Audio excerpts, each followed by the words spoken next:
आज हमने angiotensin 2 receptor blocker से रिलेटेड पढ़ना है, जिसको हम आर्ब्स भी कहते हैं।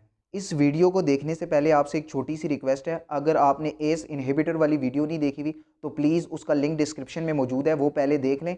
वो अगर आपको अच्छे तरीके से समझ आएगी तभी आपको ये वाली वीडियो भी अच्छे तरीके से समझ आएगी, क्योंकि दोनों के फार्माकोलॉजिकल इफेक्ट्स भी तकरीबन सेम है और साइड इफेक्ट और कॉन्ट्रा इंडिकेशंस भी तकरीबन सेम ही हैं। तो मैं आपको थोड़ी सी बैकग्राउंड वाली स्टोरी बता देता हूँ। हमने सबसे पहले जो एंटी हाइपरटेंसिव ड्रग्स बनाई थी वो थी डाईयूरेटिक्स। तो डाईयूरेटिक्स क्या करती थी? यूरिन की आउटपुट को बढ़ाती थी, जिसकी वजह से ब्लड का वॉल्यूम कम होता था और फिर ब्लड प्रेशर कम हो जाता था। लेकिन डाईयूरेटिक्स की कुछ कॉन्ट्रा इंडिकेशंस ये थी कि डाईयूरेटिक्स को ना हम हार्ट फेलियर के पेशेंट में इस्तेमाल कर सकते थे, ना क्रोनिक किडनी के पेशेंट्स में इस्तेमाल कर सकते थे, ना डायबिटीज़ के पेशेंट में इस्तेमाल कर सकते थे, और ना ही हम एजिड पीपल्स के अंदर उसको इस्तेमाल कर सकते थे। तो अगर इन लोगों का ब्लड प्रेशर तेज़ हो गया, यानी हार्ट फेलियर के पेशेंट का ब्लड प्रेशर तेज़ हो गया या डायबिटीज़ के पेशेंट का ब्लड प्रेशर तेज़ हो गया, तो अब हम उनके ब्लड प्रेशर को कम करने वाली कौन सी दवाइयाँ देंगे? तो ये बहुत बड़ा इशू बना हुआ था। तो इस इशू को सॉल्व करने के लिए हमने दो किस्म की ड्रग्स बनाई थी। पहली थी S inhibitors, angiotensin converting enzyme inhibitors, और दूसरी थी एंजियोटेंसिन 2 रिसेप्टर ब्लॉकर्स। ये दोनों ड्रग्स क्या करती हैं? ये हम हार्ट फेलियर के पेशेंट में, क्रोनिक किडनी फेलियर के पेशेंट में,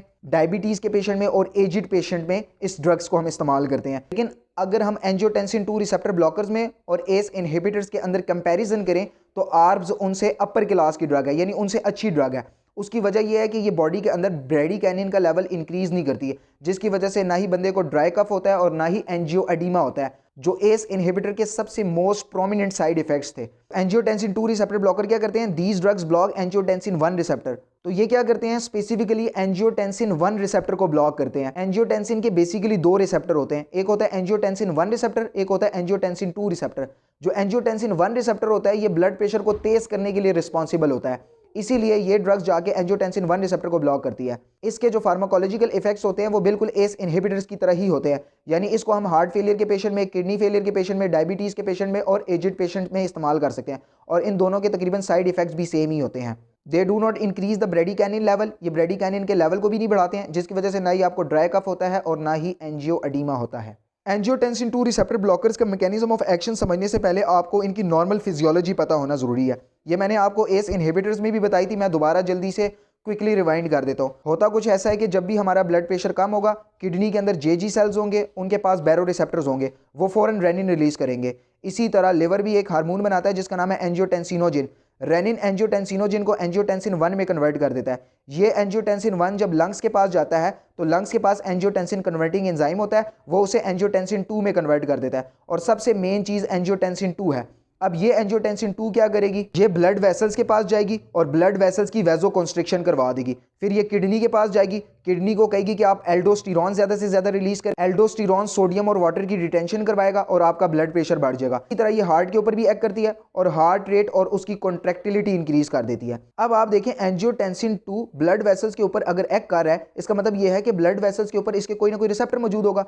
किडनी के ऊपर अगर एक्ट कर रहा है, इसका मतलब है किडनी के ऊपर भी कोई रिसेप्टर मौजूद होगा, और हार्ट के ऊपर भी इसी तरह कोई ना कोई रिसेप्टर मौजूद होगा। अब आप खुद सोचिए कि अगर एंजियोटेंसिन 2 ब्लड वेसल्स के ऊपर, किडनी के ऊपर या हार्ट के ऊपर एक्ट कर रहा है, तो वहां पर कोई ना कोई रिसेप्टर मौजूद होगा जिसे हम एंजियोटेंसिन 1 रिसेप्टर कहते हैं। तो अगर हम उस रिसेप्टर को ब्लॉक कर देते हैं तो ना ही वेजो कंस्ट्रिक्शन होगी, ना ही एल्डोस्टेरॉन ज्यादा रिलीज होगा, ना ही हार्ट रेट बढ़ेगा, और अल्टीमेटली क्या होगा कि आपका ब्लड प्रेशर कम हो जाएगा। तो अभी मैं आपको इन सब का मैकेनिज्म ऑफ एक्शन बताता हूं कि एंजियोटेंसिन 2 कैसे वेजो कंस्ट्रिक्शन करवाती है, कैसे किडनी से एल्डोस्टेरॉन ज्यादा रिलीज कराती हैं और कैसे हार्ट रेट को बढ़ाती हैं। सबसे पहले हम ये देखते हैं कि कैसे एंजियोटेंसिन 2 वेजो कंस्ट्रिक्शन करवाती है।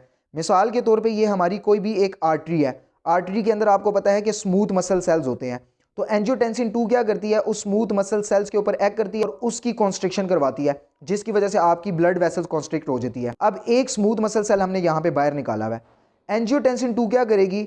स्मूथ मसल सेल्स के ऊपर जो इसका रिसेप्टर मौजूद होता है जिसका नाम है एंजियोटेंसिन 1 रिसेप्टर, ये जाके उस एंजियोटेंसिन 1 रिसेप्टर के साथ बाइंड करती है, जिसकी वजह से कैल्शियम चैनल खुल जाते हैं, लार्ज क्वांटिटी में कैल्शियम आयंस अंदर आते हैं, एक्टिन और मायोसिन फिलामेंट आपस में क्रॉस लिंक करते हैं और कॉन्स्ट्रिक्शन हो जाती है। इसकी वजह से अगर आपकी ब्लड वेसल्स का डायमीटर पहले इतना था तो अब उसका डायमीटर इतना थोड़ा सा रह जाता है। तो आर्ब्स क्या करेंगी? एंजियोटेंसिन 2 रिसेप्टर ब्लॉकर्स क्या करेंगी? वो आके इस एंजियोटेंसिन 1 रिसेप्टर को ब्लॉक कर देंगी।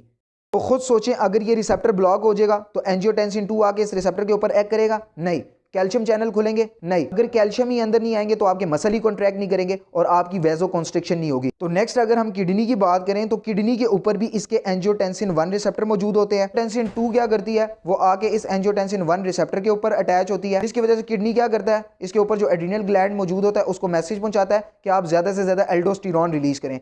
तो एल्डोस्टेरॉन क्या करते हैं, वो आके डिस्टल कन्वोलेटेड ट्यूब्यूल पे एक्ट करते हैं और यहाँ से वाटर और सोडियम को अब्सॉर्ब करके ब्लड के वेसल्स के अंदर ले जाते हैं, जिसकी वजह से आपका ब्लड प्रेशर तेज हो जाता है। तो एंजियोटेंसिन 2 रिसेप्टर ब्लॉकर्स क्या करेंगे, वो आके इस एंजियोटेंसिन 1 रिसेप्टर को ब्लॉक कर देंगे। अगर ये ब्लॉक हो जाएगा तो ना ही आपका एल्डोस्टेरॉन रिलीज होगा, ना ही सोडियम और वाटर की रिटेंशन होगी, ना ही आपका ब्लड प्रेशर बढ़ेगा। इसका मतलब ये है कि आपका ब्लड प्रेशर कम हो जाएगा। इसी तरह ये हार्ट के ऊपर भी एक्ट करेंगी। हार्ट के ऊपर जो एंजियोटेंसिन 1 रिसेप्टर होगा उसको ब्लॉक कर देंगे, जिसकी वजह से आपके जो एसए नोड है और एवी नोड है वो कम इंपल्स जनरेट करेंगे और आपका हार्ट रेट भी कम हो जाएगा और उसकी कॉन्ट्रैक्टिलिटी भी कम हो जाएगी। नेक्स्ट है जी ड्रग। जितने भी एंजियोटेंसिन 2 रिसेप्टर ब्लॉकर्स होते हैं इनके एंड में सार्टन आता है।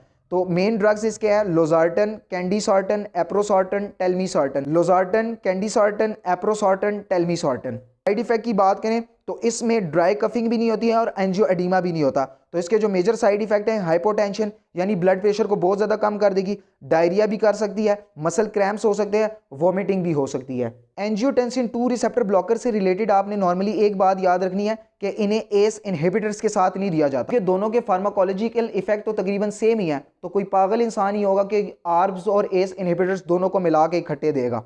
आपने एंजियोटेंसिन 2 रिसेप्टर ब्लॉकर्स को कॉम्बिनेशन में देना ही है, इसे डाईयूरेटिक्स के साथ कॉम्बिनेशन में देते हैं और नॉर्मली हम ये उन्हीं पेशेंट्स को देते हैं जिनका सुबह दोपहर शाम हर टाइम 200 से ऊपर ब्लड प्रेशर जा रहा हो। तो ये सारा कुछ हमारे पास एंजियोटेंसिन 2 रिसेप्टर ब्लॉकर से रिलेटेड था। उम्मीद है कि आपको वीडियो पसंद आई होगी। पसंद आई है तो लाइक करें, कमेंट्स करें। ओके, अल्लाह हाफिज़।